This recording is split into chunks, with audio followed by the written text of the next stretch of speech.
Everyone wants their dream home. I give people the opportunity to list out the features that will make that a reality. However, I'm able to read between the lines to see what people are really asking for.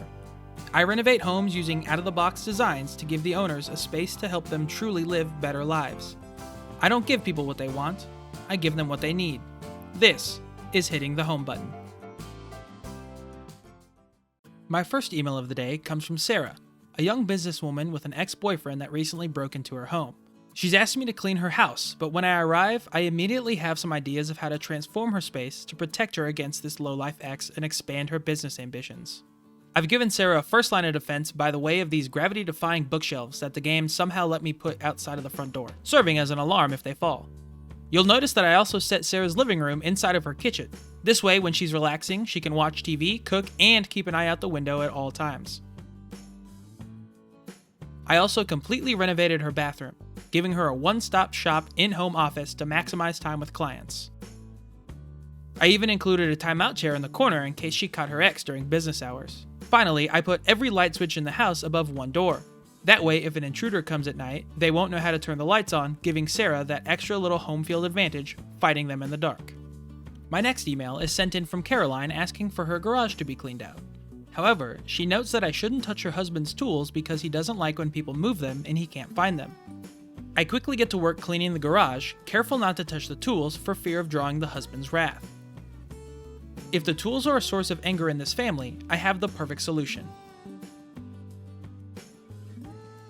I've constructed a sort of cage around the tools so that nobody can get to them and move them ever again. Because the husband gets angry when he loses things, I also moved every single light switch in the house onto one wall so that he never loses one of them again. I've done all I can to help alleviate that point of frustration, but it's like the old saying goes, you can lead a horse to water, but you can't make him stop hitting his family because he doesn't know where that goddamn tape measure got put again. Good luck, Caroline. Here we have a message from Matt asking me to update his home in preparation of the arrival of their first baby. Notice that he is very informal and uses smiley faces not once, but 3 times in the email. This could be an indicator for possible drug use. Upon arriving at the house, it becomes painfully apparent that Matt and his wife are not equipped to be parents, and my drug use theory is all but proved. As I'm cleaning, I start fearing that if Matt and his wife neglect their daughter as much as they do their house, this kid could be in real trouble. I decide on some subtle furniture placement to psychologically guide the parents toward the baby's room. Hopefully with this, they'll have no choice but to check in on their daughter. Like I said, it's very subtle. Let's watch again and notice how the furniture makes it slightly inconvenient to go into every room that isn't the baby's. In the nursery, I decided to place 2 bean bags in front of the crib.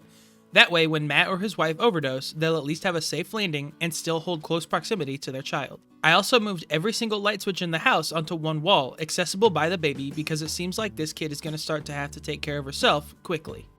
My final job today is submitted by Anthony. He tells me that his neighbors have knocked down some walls in their houses, and he is jealous of that and wants me to do the same to his. He also asks for his house to be painted like another neighbor's. He ends his message by saying he expects low cost without any problems. So, I turned on the Doom gameplay and got to work.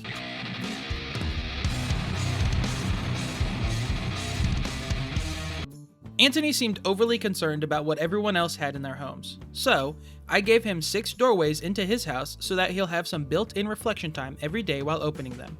But once you cross the threshold, an oasis of a completely open concept awaits. Now, Anthony can pee and still make sure his pizza rolls aren't burning in the oven. Also, I got some pretty anti-Semitic vibes from his email. It wasn't anything he said directly, it was just his tone. Because of this, I put every single light switch in the house on one wall just to fuck with him.